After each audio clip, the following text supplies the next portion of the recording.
लड़के हैं, इनके पहले नाम आप सुन लें। एक का नाम सिकंदर है, एक का नाम हसन है और एक का नाम रज़ा डार है। ये 3 लोगों का नाम तो मैंने आपको बता दिया। रज़ा डार जो है ये इसहाक डार का नवासा और अली डार का भांजा है, यानी ये नवाज शरीफ फैमिली का रिश्तेदार भी है। इसकी फैमिली के साथ तस्वीरें भी हैं। वो ख़वातीन ने बताया भी है कि ये साबिक वज़ीर आज़म के साथ, बाकी लोगों के साथ इनकी काफ़ी तस्वीर हैं और वह तस्वीर इन्होंने उन्हें दिखाकर मुतासर करके पाकिस्तान में बुलाया था दिहाड़ी लगाने के लिए कि इनसे हम पैसे निकलवाएंगे। अब हुआ ये कि ये जो बाकी लड़के 3 गिरफ्तार हुए हैं रज़ा डार के अलावा, वो जिन लड़कों के साथ मौजूद थे उनमें से कुछ ने मेरे साथ रब्ता किया। अब वो कुछ चीज़ें उन्होंने मुझे बताई हैं जो बड़ी इंटरेस्टिंग है। जो हकायक है वो अब मैं आपके सामने रखता हूँ। एक तो ये जो कहानी सुनाई जा रही है ना, कुछ टाउट्स आ गए टीवी पे, जनाब बड़ा कमाल, पंजाब पुलिस ने ये कर दिया, उनके पास ट्रैक एंड ट्रेस का एक सिस्टम है, उन्होंने इस तरह करके किया, उस तरह करके किया। ये ऐसा नहीं है। ये मामला ये है कि वो जब लड़कियों का रब्ता करवाया गया उनके माँ बाप से, एक तो उनके साथ जो जुल्म सितम हुआ वो तो सारा रिकॉर्ड का अब हिस्सा है, और ताकतवर लोगों के कहने के ऊपर जो दफ़ा 164 का बयान है उसको सील कर दिया गया है।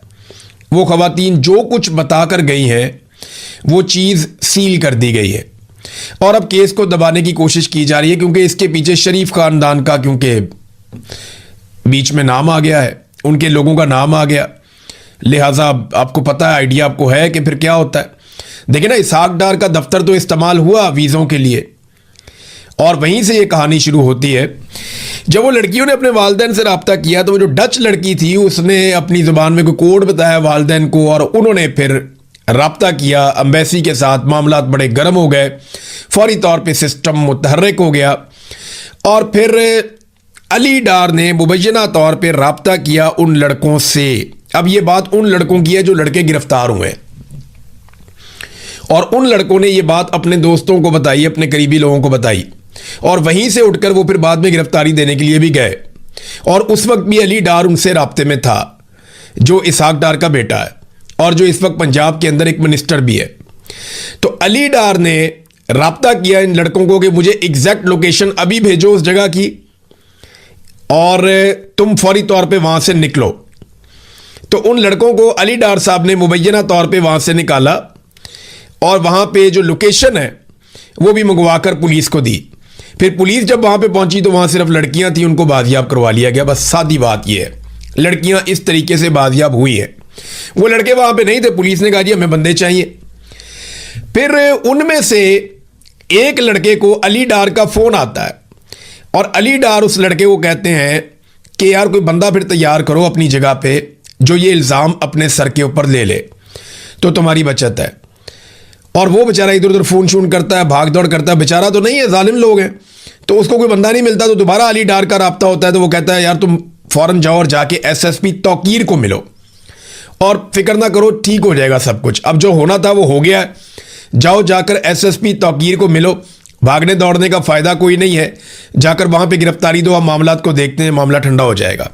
बहरहाल जो भी यकीन दहानी करवाई अली डार ने बहला फुसला के उस लड़के को, अब मैं उसका नाम नहीं बताऊंगा इस वक्त आपको, ये जब कोई मुझे चैलेंज करेगा तो फिर मैं चीज़ें सामने रखूंगा, मेरे पास सबूत है इन सारी बातों के, क्योंकि जिसने मुझे बताया उसने ये कहा मुझे, तो मैं ये बता रहा हूँ और ये मुबैना तौर पे है जिस तरह मुझे बताया गया। और उस बंदे ने बताया, जो बंदा साथ मौजूद था जब वो लड़का उठ के गिरफ्तारी देने के लिए गया और वो लड़का रो पिट रहा था, उसने सारा कुछ बताया। उसने कहा जनाब मेरा उस तरह का कसूर नहीं है, ज़्यादा कसूर उसका रज़ा डार का है जो इसहाक डार का नवासा है, यानी ज़्यादा कसूर इसहाक डार के नवासे का है। और वो तो अड़ गया था कि मैंने बहुत ज़्यादा पैसे इन लड़कियों से लेने। वो लड़कियां कह रही थी अच्छा ठीक है हम $1-2 लाख दे देते हैं, लेकिन वो कहता था नहीं जी मैंने तो इनसे $3 मिलियन लेने हैं। पहले 3 मिलियन पे अड़ गया, फिर और पैसे कम हो गए, फिर 15 मिलियन के ऊपर, 1.5 मिलियन के ऊपर कोई बातचीत हो गई। तो वो कहानी एक अलग है, वो लेन देन का तो मामला नहीं है। मामला तो असल ये है कि इंसानियत की तजलील की गई है, बड़ा जुल्म हुआ है, जबर हुआ है और ज़्यादती हुई है 2 ख़वातीन के साथ जो पाकिस्तान की शहरी भी नहीं है और पाकिस्तान का इमेज ख़राब हुआ है इस केस की वजह से। तो अली डार साहब का ये रोल अभी तक, यहाँ तक तो पता चला, बॉस के बारे में अभी तक नहीं कोई बता रहा। यानी बॉस के बारे में एक कहानी मार्केट में फ्लोट की जाएगी आने वाले वक्त में कि ये बॉस कोई तीसरा चौथा आदमी है। कई लोग जो है वो ये दावा कर रहे हैं कि बॉस जो है वो भी शरीफ ख़ानदान का बंदा है, लेकिन बॉस के बारे में ये दावा किया जा रहा है कि वो कोई अलग आदमी, ये कहानी भी मार्केट में आ जाएगी।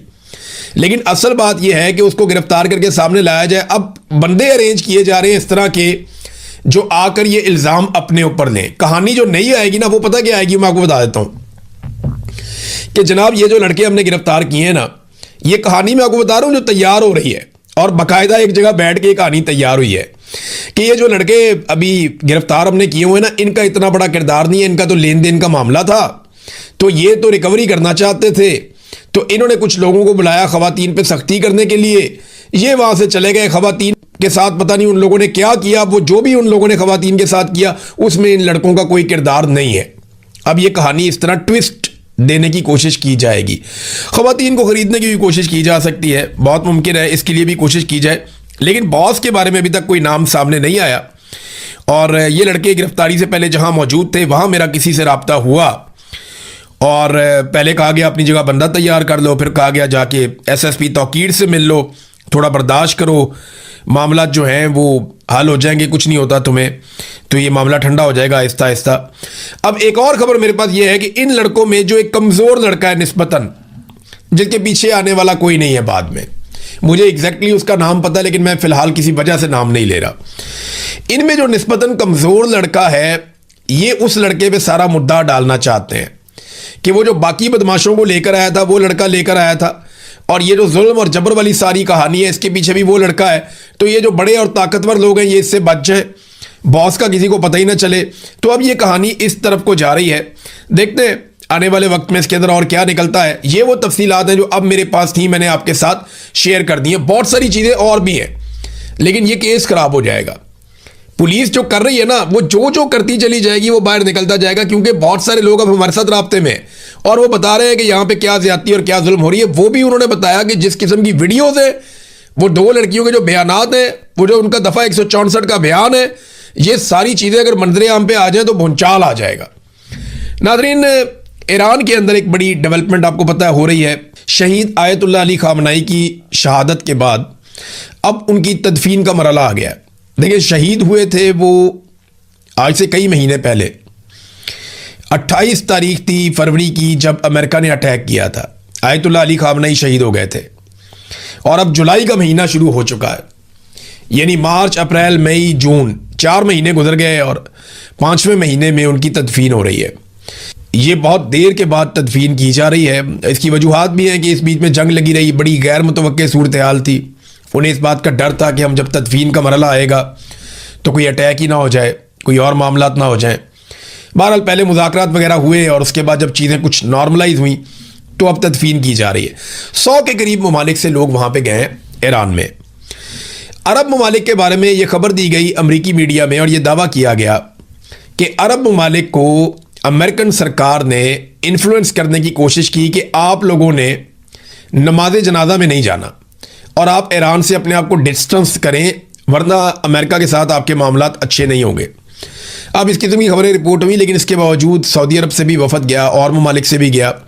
अफगानिस्तान से 2 वफद आए, एक वफद तो अफगान तालिबान का जो है उनकी सरकार का, और दूसरा जो अफगानिस्तान के अंदर नहीं रहते, अहमद मसूद वगैरह, ये इनको भी बुलाया गया ईरान ने और उनको टाइटल दिया कि ये मुज़ाहमत करने वाले लोग हैं, तो उनको भी बुला लिया। तालिबान ने इसके ऊपर बुरा बनाया, लेकिन फिर भी दोनों को एक जैसा प्रोटोकॉल दिया गया ईरान के अंदर। पाकिस्तान की जानिब से शहबाज शरीफ, इसहाक डार और वज़ीर आला सिंध वो भी गए हैं, मोहसिन नकवी भी गए हैं, बिलावल जरदारी भी है, फील्ड मार्शल आसिम मुनीर भी है। ये सारे लोग गए हैं पाकिस्तान की तरफ से, और बहुत बड़ा वफद है पाकिस्तान का जो इस नमाज जनाजा में शिरकत के लिए गया, फ्यूनरल में शिरकत के लिए। लेकिन मैं ये तस्वीर आपको एक दिखाता हूँ, इसको ज़रा देखें आप और अंदाज़ा करें कि क्या ये प्रोटोकॉल है, क्या ये दुरुस्त प्रोटोकॉल है कि फील्ड मार्शल सेंटर में सरकारी मुलाजिम जिसने रिटायर हो जाना है 22वें ग्रेड का ऑफिसर, और वज़ीर आज़म उनके एक पहलू में और नायब वज़ीर आज़म उनके दूसरे पहलू में, यानी वस्त में फील्ड मार्शल और एक साइड पे वज़ीर आज़म और दूसरी साइड पे नायब वज़ीर आज़म, और बिलावल जरदारी पीछे हाथ बांध के सर झुका के अच्छे बच्चों की तरह चल रहा है। ये मनाजिर देखकर मुझे बड़ी खुशी हुई। देखिए, जुल्फ़िकार अली भुट्टो ने जो सियासत शुरू की थी ना अयूब खान के साथ मिलकर, जो protocol field marshal Ayub Khan को जो हैसियत जुल्फ़िकार अली भुट्टो ने दी वो डैडी करार देते थे, अब वही हैसियत बिलावल आज फील्ड मार्शल आसिम मुनीर साहब को दे रहे हैं। तो भुट्टो साहब ने वो जो दाग धोया वो अपने खून के साथ धोया, उनकी बेटी को अपना खून देना पड़ा तब जाके ये दाग धुले। लेकिन जरदारियों ने जब पीपल्स पार्टी पे कब्जा किया तो चाहे वो आसिफ जरदारी हो चाहे वो बिलावल जरदारी हो, उन्होंने पीपल्स पार्टी को वहीं पहुंचा दिया जहां से जुल्फिकार अली भुट्टो ने अयूब खान को डैडी कहते हुए आगाज किया था। तो बड़ा अनफॉर्चुनेट है, अपने खून के साथ कुर्बानियां देकर जो धब्बे और दाग धोए थे, पीपल्स पार्टी ने बहुत कुर्बानियां दी थी, वो सारे दाग जो हैं वो फिर से लगा दिए जरदारियों ने आकर पीपल्स पार्टी के ऊपर। तो मेरा ये जाती तौर पे मानना है कि फील्ड मार्शल को पिछली किसी सफ में और साइड पे होना चाहिए था, प्राइम मिनिस्टर को सेंटर में रखना चाहिए था। चाहे वो जाली प्राइम मिनिस्टर है, चाहे फील्ड मार्शल ने लाके बिठाया हुआ है जाली फार्म 47 के ऊपर, लेकिन पीछे होना चाहिए था फील्ड मार्शल को। ये प्रोटोकॉल के खिलाफ है, ये नामुनासिब है। देखिए, जब तक हम ये अलाइनमेंट अपनी ठीक नहीं ना करेंगे कि किसने कहाँ खड़े होना है और किसको क्या हैसियत मिलनी चाहिए, जब तक हम अपनी अलाइनमेंट ठीक नहीं करेंगे तब तक हमारा मुल्क ठीक नहीं होगा, बदकिस्मती से। और ये हकीकत है, हम इससे भाग भी नहीं सकते। मुल्क दायरों में घूमता रहेगा जब तक कि हम ये अलाइनमेंट ठीक नहीं करेंगे। पाकिस्तान तहरीक इंसाफ के ऊपर एक तनकीद होती थी कि चंद साल कबल आने वाले बैरिस्टर गौहर को जनाब बना दिया गया चेयरमैन पार्टी का। वो चंद साल पहले आए थे, शेख वकास अकरम, उनको बना दिया गया पार्टी का इंफॉर्मेशन सेक्रेटरी, और इस किस्म की तनकीद होती थी। अभी एक दिन पहले पाकिस्तान पीपल्स पार्टी को छोड़ा और ज्वाइन किया IPP को सरदार तनवीर इलियास ने। एक दिन पहले, ये एस्टेब्लिशमेंट की खास पार्टी है IPP, इस्तेहकाम पाकिस्तान पार्टी, अलीम खान आजकल इसको चला रहे हैं। तो एक दिन पहले इस्तेहकाम पाकिस्तान पार्टी को ज्वाइन करते हैं और अगले दिन वो इस्तेहकाम पाकिस्तान पार्टी के सदर बन जाते हैं, पूरे आज़ाद कश्मीर के।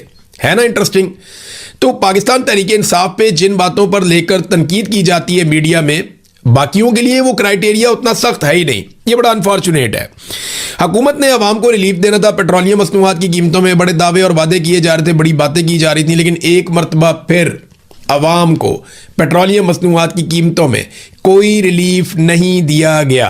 आलमी सतह पर कीमतें कम होने के बावजूद पाकिस्तान की जो मिलिट्री एस्टेब्लिशमेंट की बनाई हुई सरकार है, फील्ड मार्शल आसिम मुनीर और शहबाज शरीफ साहब, क्योंकि सरकार तो इन दोनों लोगों की है, इन्होंने किया यह है कि जो पेट्रोलियम लेवी है उसमें मजीद 6.25 रुपए का इजाफा कर दिया है। ये ज़ीशान यूसुफ साहब की टाइमलाइन से मैं बता रहा हूं कि अवाम को पेट्रोलियम मसनूआत की कीमतों में रिलीफ देने की बजाय पेट्रोलियम लेवी में मजीद 6.25 रुपए का इजाफा कर दिया गया। ये नाज़रीन हालात हैं, जबकि पेट्रोलियम मसनूआत की कीमतों में जो कमी है वो इंतहाई मामूली है, यानी 2 रुपए से भी कम कीमत कम की है इन्होंने पेट्रोलियम मसनूआत की। बढ़ाते हैं तो 150 रुपए बढ़ा देते हैं एक एक रात में, जब कम करते हैं तो 2 रुपए से भी कम। अंदाजा करें आप कैसा इन्होंने कौम। बिस्मिल्लाहिर्रहमानिर्रहीम, अस्सलाम वालेकुम नाज़रीन, आप यूट्यूब चैनल देख रहे हैं। मैं इमरान खान हूं। सबसे पहले रिपोर्ट कर देते हैं आपको कि इमरान खान साहब ने जेल में क्या बातचीत की है कल के दिन में। अब तो चीज़ें नॉर्मलाइज हो रही हैं। पहले इमरान खान साहब को बहुत ज़्यादा रिपोर्ट इसलिए करना पड़ता था कि बाकी मीडिया इमरान खान को रिपोर्ट नहीं करता था, लेकिन अब अच्छी बात यह है कि आहिस्ता आहिस्ता जो तमाम मीडिया चैनल्स के सोशल मीडिया अकाउंट्स हैं वहाँ पे इमरान खान साहब को रिपोर्ट करने की इजाज़त खुली, और अब पाकिस्तान के टेलीविजन के ऊपर भी खुलकर इमरान खान साहब का नाम लिया जा रहा है। थोड़ी दिनों में आप इमरान खान साहब की तस्वीर और उनके पुराने बयानात भी देखना शुरू कर देंगे, और अगर इमरान खान साहब रिहा हो जाते हैं तो फिर आप उनको टेलीविजन स्क्रीन के ऊपर देखेंगे। हालात नॉर्मलाइज हो रहे हैं। पाकिस्तान तहरीक इंसाफ के ऊपर जो बहुत एक सख्त दौर आया था उसका खात्मा हो रहा है। इस जमात ने साबित किया है कि ये फस्तायत के सामने, जबर और जुल्म के सामने हार इसने नहीं मानी, बल्कि ये डट कर खड़े हो गए। नॉर्मली पॉलिटिकल लोग हारते नहीं होते, ये एस्टेब्लिशमेंट को ही हारना पड़ता है, लेकिन ज्यादातर पॉलिटिकल लीडरशिप जो है वो कंप्रोमाइज कर लेती है। यहां इमरान खान साहब ने उस लेवल का कंप्रोमाइज नहीं किया। इमरान खान साहब को जो बड़ा मसला है पाकिस्तान की खातिर, देखे ना, बंदे मरवाने के बाद कौन मुज़ाकरात करता है? जिस पॉलिटिकल पार्टी के बंदे शहीद हो जाए ना, वो फिर मुज़ाकरात नहीं कर रही होती। उसको तो मौका मिल जाता है कि वो हर लेवल के ऊपर दीवार के साथ लगा देती है हुकूमत को और इदारों को। लेकिन इमरान खान साहब ने for the sake of this country अपने मुश्किल तरीन वक्त में, जब उनके कारकुनों को शहीद किया गया, उसके बाद उन्होंने मुज़ाकरात की बात की, और वो मुज़ाकरात कर रहे हैं।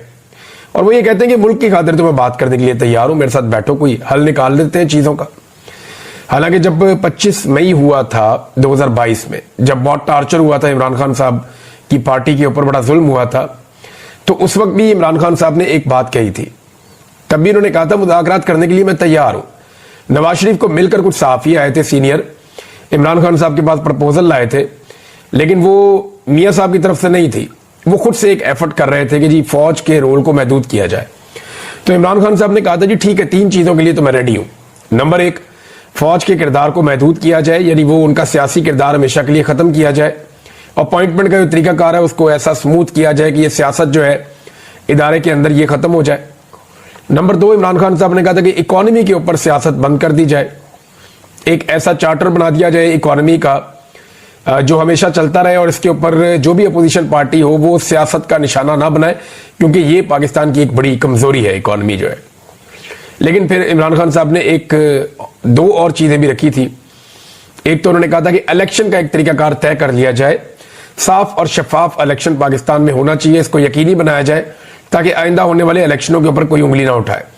और चौथी बात इमरान खान साहब ने इजाफी कही थी, उन्होंने कहा था जी फिर कोई एनआरओ जो है वो नहीं होगा, यानी इसके अंदर कोई एनआरओ शामिल नहीं होना चाहिए।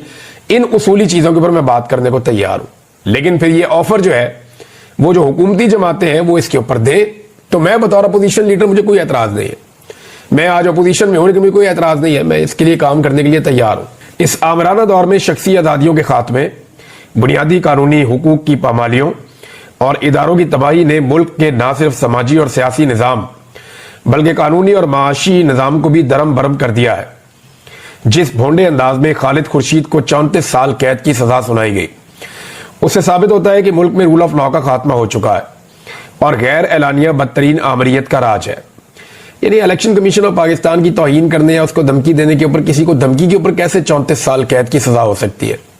उम्र कैद भी 14 साल की होती है, या तो फांसी हो जाती है या उम्र कैद हो जाती है। उम्र कैद भी जो है वो 14 साल की होती है। यहाँ एक जज ने 34 साल की सजा सुना दी है, तो कैसे हम इस अदलिया को आज़ाद अदलिया कह सकते हैं?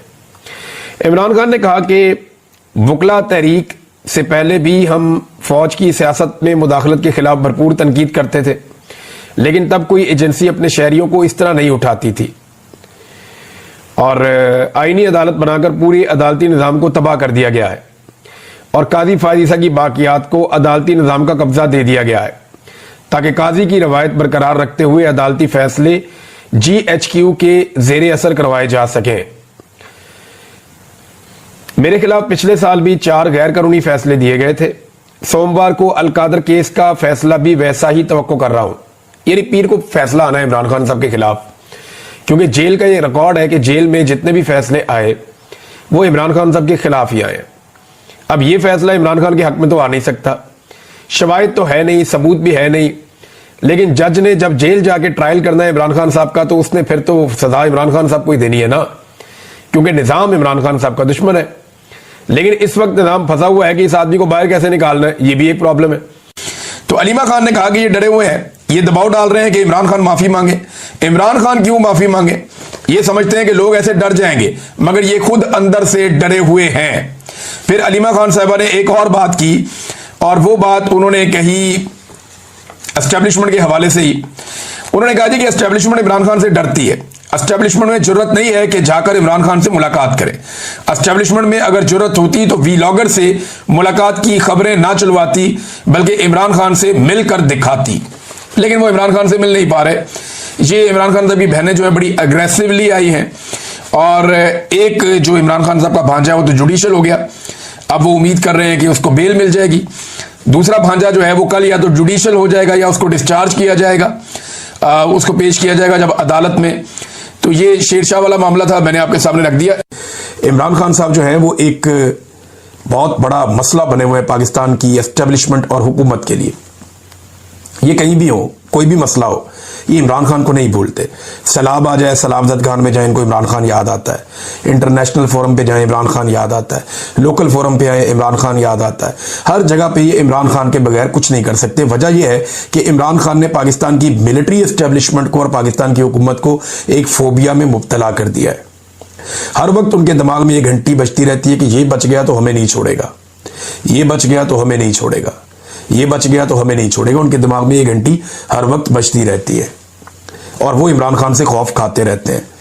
मैं आपको ये बात लिख के देने के लिए तैयार हूं, और सिंपल है ये कि पाकिस्तान की मिलिट्री एस्टेब्लिशमेंट इमरान खान को कभी नहीं छोड़ेगी जब तक कि इमरान खान को छुड़वाने वाले नहीं आएंगे। छुड़वाने वाले कौन है? पाकिस्तान के अवाम। अंदरूनी दबाव और बैरूनी दबाव। जब अंदरूनी और बैरूनी दबाव बढ़ेगा तो इमरान खान को छोड़ना पड़ गया तो छोड़ना पड़ गया, अदरवाइज डील किए बगैर ये पाकिस्तान की मिलिट्री एस्टेब्लिशमेंट इमरान खान को कभी नहीं छोड़ेगी। और इमरान खान से परेशान ये इतने ज़्यादा हैं कि अपने मुंह से तो ये कहते हैं कि इमरान खान पे हमने क्रॉस लगा दिया, ये मिलिट्री एस्टेब्लिशमेंट कहती है। हर जगह पे निजी महफिलों में इनके एजेंसियों के लोग कहते हैं कि इमरान खान पे क्रॉस लग गया। मेरे सामने भी 10 दफा ये बात की जब मैं इनकी हिरासत में था। मरियम नवाज के मुंह से कहलवाते हैं किस्सा पारीना बन गया, लेकिन आप ये देखें ऐसा किस्सा पारीना है कि जब भी मरियम नवाज कोई बात करती है अपने किसी मामले पे तो कभी वो बात पॉपुलर नहीं होती, लेकिन जैसे ही वो इमरान खान के बारे में कोई बात करती है वो पॉपुलर हो जाती है।